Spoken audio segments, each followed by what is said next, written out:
السلام علیکم ورحمۃ اللہ۔ سوال ہے کہ کیا صحابی کے نام کے ساتھ علیہ السلام لگایا جا سکتا ہے؟ بسم اللہ الرحمن الرحیم۔ ہمارے سلف صالحین اللہ رب العالمین ان پر کروڑوں رحمت نازل فرمائے، انہوں نے اللہ سبحانہ و تعالیٰ کے دین کے لیے جو محنتیں کیں، رہتی دنیا تک ان کا نام رہے گا اور اللہ رب العالمین ان کا نام زندہ رکھنے والا ہے، کیونکہ یہ ہمارے وہ ہیرو ہیں کہ جنہوں نے ہم تک اس دین کو پہنچایا اور اس کے لیے بڑی بڑی قربانیاں پیش کیں۔ لہٰذا ہمارا حق بنتا ہے کہ جب ہم ان کا تذکرہ کریں تو ان کے لیے دعائیہ کلمات ہماری زبانوں سے ضرور ادا ہونے چاہئیں۔ ہم دیکھتے ہیں کہ رسول اللہ صلی اللہ علیہ وسلم کے اسم مبارک کے ساتھ ہم درود پڑھتے ہیں، صحابہ کرام کے اسماء کے ساتھ ہم رضی اللہ عنہم کے الفاظ بولتے ہیں، اور اسی طریقے سے جب کسی نبی کا ذکر آتا ہے تو ہم ان کے ناموں کے ساتھ علیہ السلام بولتے ہیں، اور اسی طریقے سے ہم اکثر دیکھتے ہیں کہ ایک مخصوص گروہ کی طرف سے سیدنا علی رضی اللہ عنہ کے نام کے ساتھ علیہ السلام کا لفظ بھی استعمال کیا جاتا ہے۔ در حقیقت ان دعائیہ کلمات کو اگر ترجمے کے اعتبار سے دیکھا جائے تو ان کے ترجمے میں دعائیں ہی ہیں جو ہم دن رات ایک دوسرے کو بھی دے رہے ہوتے ہیں۔ مثلا ہم کسی کو یہ کہتے ہیں کہ اللہ آپ سے راضی ہو، تو اس کا عربی ترجمہ یہی بنے گا کہ رضی اللہ عنک، اللہ آپ سے راضی ہو۔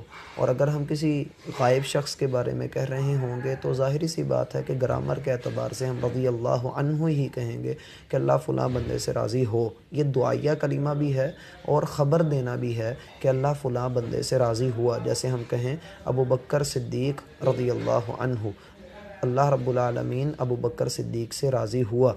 اور اسی طریقے سے ہم یہ بھی کہہ سکتے ہیں، یہ ترجمہ بھی کر سکتے ہیں کہ راضی ہو۔ دونوں ترجمے اس کے ٹھیک ہیں۔ جب ہم کسی نبی کے نام کے ساتھ علیہ السلام کہتے ہیں تو ہمارا معنی یہ ہوتا ہے کہ ان پر سلامتی ہو، تو ہم دن رات میں ایک دوسرے کو بھی تو یہی کہتے ہیں، السلام علیکم ورحمۃ اللہ، السلام علیکم۔ تو اس طرح کی جو اصطلاحات ہیں، جو اس طرح کی دعائیں ہیں، در حقیقت ان کا استعمال مسئلہ یہاں پر آ جاتا ہے۔ اسی طرح سے صلی اللہ علیہ وسلم والی بات ہے کہ اللہ کی رحمتیں ہوں ان پر اور اللہ رب العالمین کی طرف سے سلامتی بھی ہو ان کے اوپر۔ تو رسول اللہ صلی اللہ علیہ وسلم نے خود کئی ایک انبیاء کرام علیہم السلام کے لیے یہ بات ارشاد بھی فرمائی، جیسے کہ آپ فرماتے ہیں معراج کی رات جب میں آسمان پر گیا تو وہاں پر میری ملاقات ابراہیم صلی اللہ علیہ وسلم سے ہوئی۔ صحیح بخاری کے اندر یہ روایت جو ہے وہ موجود ہے۔